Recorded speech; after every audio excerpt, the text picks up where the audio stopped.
I call this regular school board meeting to order, August 12th, 6 p.m. Dr. Salazar, could you help us with the pledge, please? Absolutely. Will everyone please rise for the pledge?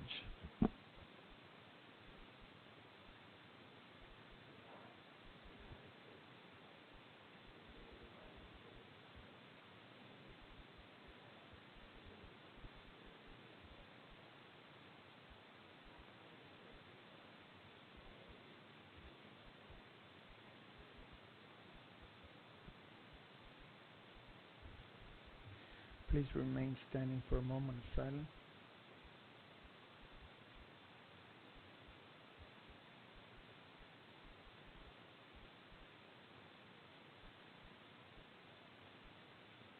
Thank you. You may be seated.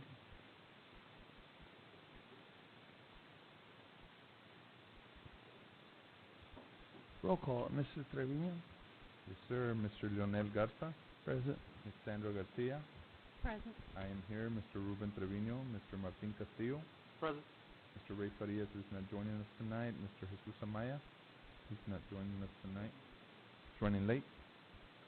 Ms. Leticia Quintero, not here tonight. Dr. Gonzalo Salazar. Present. Ms. Priscilla de la Garza. Present. Thank you.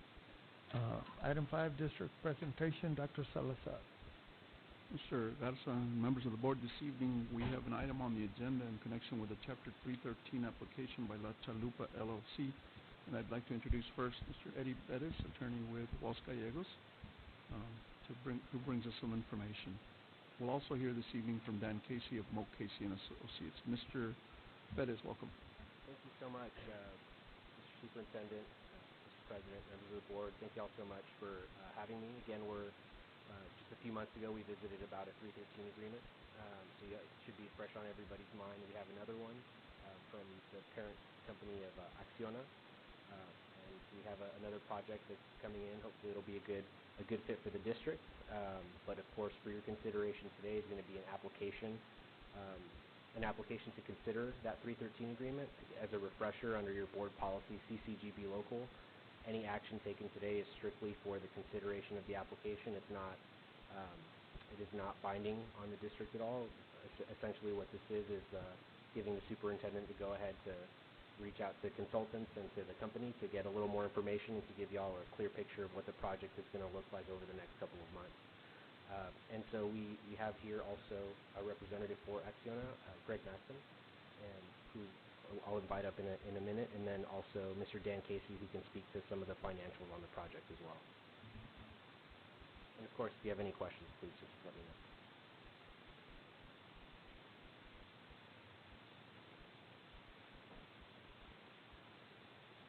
Thank you for having me back. Greg Maxim with Cummings Westlake.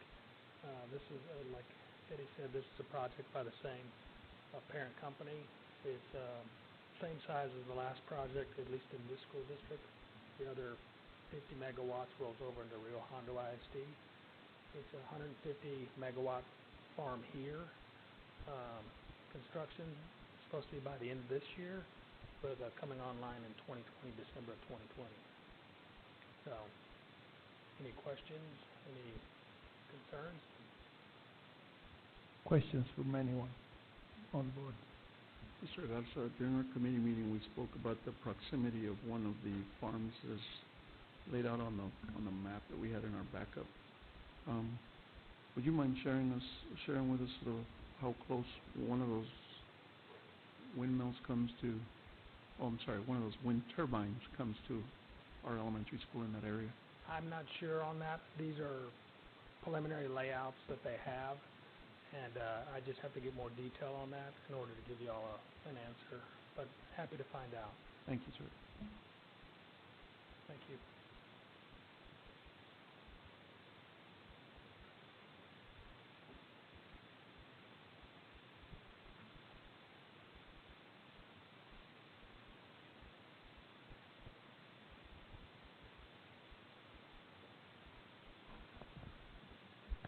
Mr. President, members of the board, Dr. Salazar, Dan Casey of Moak Casey Associates, appreciate the opportunity to be here And what you have before you, and we'll be really quick about this, but you basically are looking at project, if constructed according to schedule, they have roughly about $160 million value would go on the ground for the 2021 tax year. Now, what's being requested is that, and for M&O taxes, basically with what the state requirements are now, a minimum value limitation of $20 million, so it would go on for M&O taxes on the tax roll for $20 million for 10 years. That's essentially what generates the savings.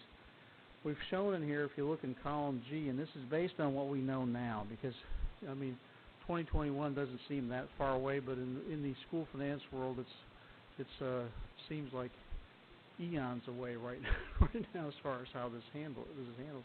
One of the things the legislature did this last time is said that when you can calculate loss of revenue, you can base it on prior year values. That's what's reflected here. It's about close to 2.5 million. One issue that I think that Mr. President and working with Mr. Young to negotiate will be if some of this loss is carried over to the next year, because it's showing nearly $1 million loss that first year, and I think on some of these agreements you've carried that over. But the other thing it creates for you is some potential in the column I, supplemental payments, and I think your most recent agreements have been negotiated for. You've had a 45% share of the net tax savings as supplemental payments. In this case, that's about $3.7 million over the course of the agreement, and so that'll be one of the things to be negotiated. But I think from our perspective, I mean, this is a good-sized project and a good start, and has good potential benefits for the district based on our review. Question. Ms. Garcia. I probably just forgot this, but where does the 20 million number come from for the limitation? Yeah, the good question, because they put in the statute, it's based typically on your tax size of your tax base, and so there's formulas in the statute that establish that. And I think for rural districts, it's a different standard. I think you can be up to $30 million for, and I think you guys fall into classification as far as you're not rural. I grew up in a small farming town. This is like going to the big city for me personally. But but for districts up to 30 million, if you're like in the case of an Austin ISD, they've got their minimum limitation is $100 million. So for the larger districts, it goes up. But there's a sliding scale is what accounts for that. But that's a good question. I can give you more details on it if you want. But the controller's minimum right now is $20 million for Fresno CISD.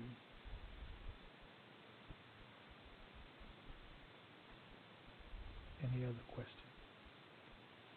Thank you, sir. Thank you very much. Appreciate the opportunity to be here. Thanks.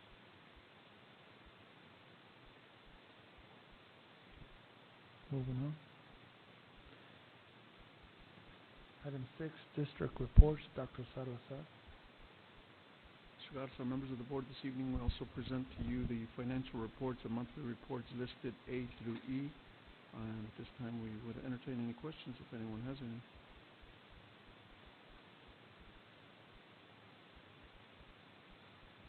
If there are no questions, we'll move on to employee handbook. We like to bring the handbook to you as a report each year.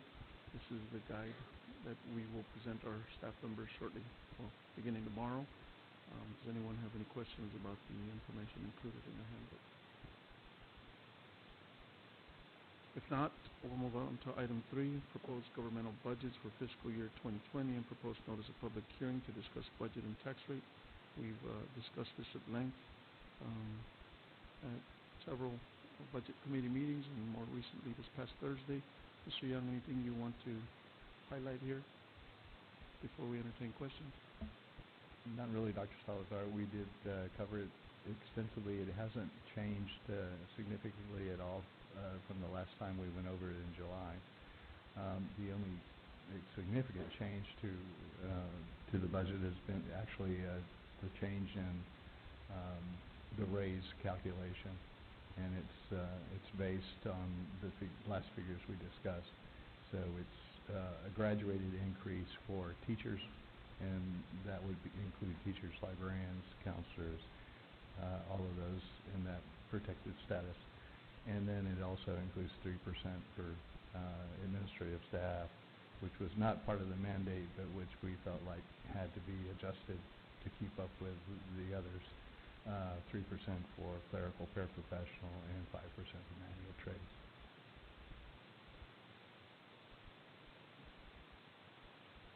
Questions? I don't know if I heard it. So you said 3% and then 5% for manual trades? Yes, that's correct.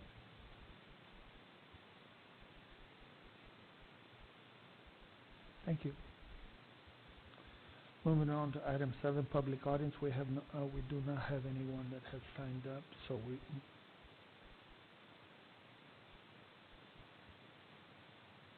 we move on to consent agenda. We have a couple of consent agenda items. We have 1 through 32 consent agenda items. Following the same protocol that we've used in the past, if anyone wishes to pull one for discussion, please do at this time. If not, I will entertain a motion to approve consent agenda items as presented to us, 1 through 32. Do I have a motion? Mr. Trevino? Yes, Mr. Garza, I move the board approve consent agenda items 1 through 32 as written on today's agenda. There's a motion. Is there a second? Mr. Castillo, second. We have a motion and second on the floor to approve consent agenda items as presented, 1 through 32. All those in favor indicate by raising your hand, please. 4-0, unanimous. Moving now on to action items. Roman numeral 9. Discuss and take action to propose a budget for fiscal year 2020. At this time, I will entertain a motion.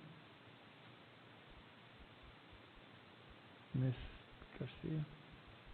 Yes, Mr. Garza. Let me think of my motion. I'd like to move to let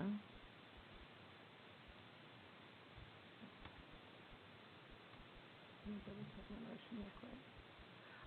I want to move to we don't do the budget today, right? No, we're just proposing. Okay. Yes, ma'am. To propose the budget for the fiscal year in 2020. We have a motion on the floor. Is there a second? Mr. Trevino. We have a motion to propose a budget for the fiscal year 2020 on the floor. Discussion. Having no discussion, we have a motion on the floor. All those in favor indicate by raising your hand, please. 4-0, unanimous. Item 2, under action items. Discuss and take action to propose ad valorem tax rate of 1.06835 per $100, valuation for maintenance and operations, and 0.11982 per $100 valuation for interest and sinking, for the total tax rate of 1.18817 in the Los Fresnos Consolidated Independent School District for the tax year 2019, fiscal year 2020, and set the date of August 26, 2019 for a public hearing to discuss the proposed budget and tax rate. Do I have a motion? Ms. Garcia?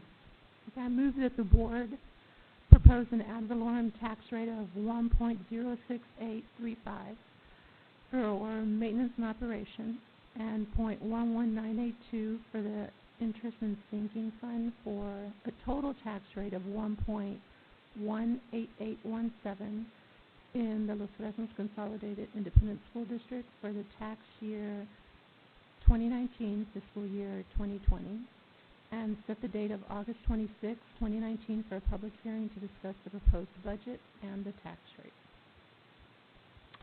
We have a motion on the floor. Is there a second?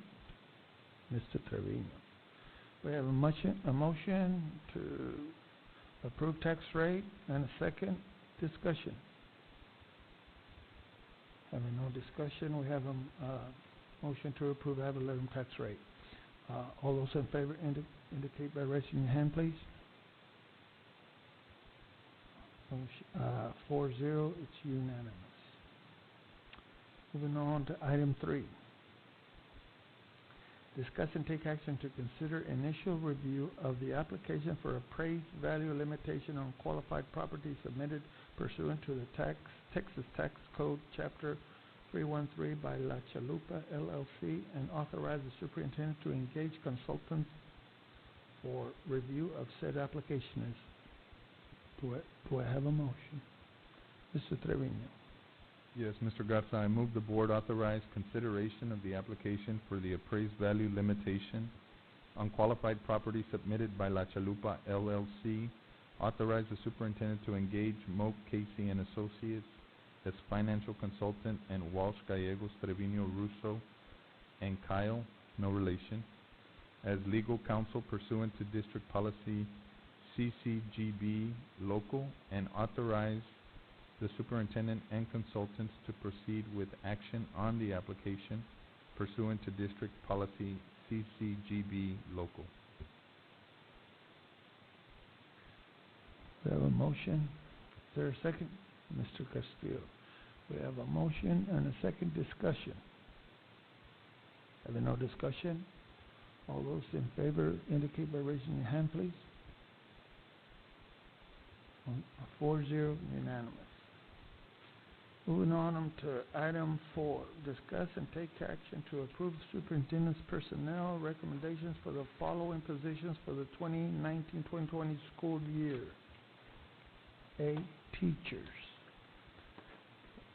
Do I have a motion? Ms. Garcia. Yes, Mr. Garza, I move to approve the superintendent's personnel recommendation for teacher for the 2019-2020 school year. We have a motion on the floor. Is there a second? Mr. Castillo. We have a motion and second discussion. Having no discussion, we have a motion and a second to approve personnel teachers. All those in favor indicate by raising your hand, please.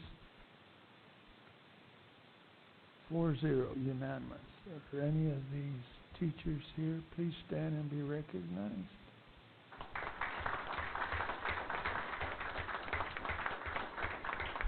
Thank you, and welcome aboard. How'd you already get a shirt?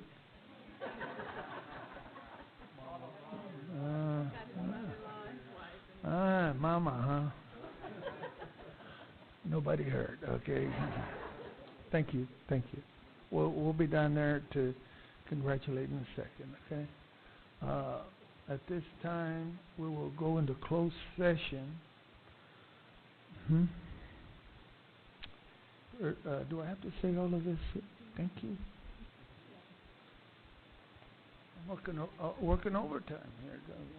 Pursuant on Chapter 551 of the Texas Government Code, including but not limited to 551.071, 551.072, 551.073, 551.04, 551.076, 551.082, 551.083, and 551.084.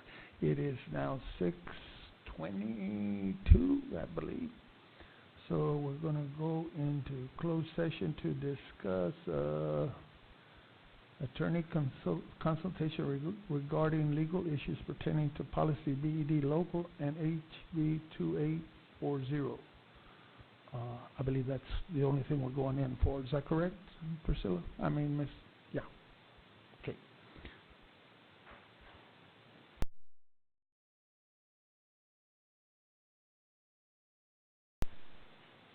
It's about 7:10, and before we continue, just for the record, that Jesus Amaya has come back, joined us for the meeting, and he's present.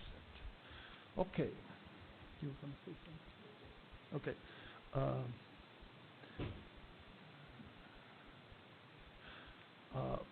Back in open session, consideration and possible action to approve recommendations pertaining to implementation of House Bill 2840 public comment. Is there a motion? Ms. Garcia. Mr. Garza, I move to authorize administration to consult with district attorneys to ensure compliance with House Bill 2840. We have a motion on the floor. Is there a second?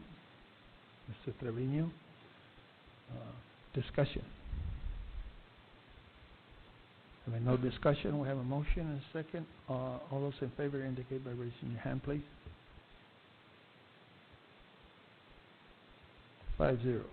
I don't know if we had a vote on that. We did good. We voted anyway. Okay. We're good. All right. Announcements, Dr. Salazar. So that's some members of the board. Tomorrow, Tuesday, August 13th, we have a volleyball game at Los Fresnos High School. The Lady Falcons take on Nicky Rowe. We'll also be celebrating Coach Wood's 700th win. Wednesday, August 14th, is the first day of classes. It will be an exciting day around our campuses. And Friday, August 16th, is the first scrimmage at Leo Aguilar Stadium at 7:30 against the Mission Eagles. On Tuesday, August 20th, we have summer graduation at 7 o'clock at Los Fresnos High School, the Los Fresnos High School cafeteria. And Monday, August 26th, is the date of our special called board meeting. Those are all the announcements we have today. Anybody else? We're adjourned.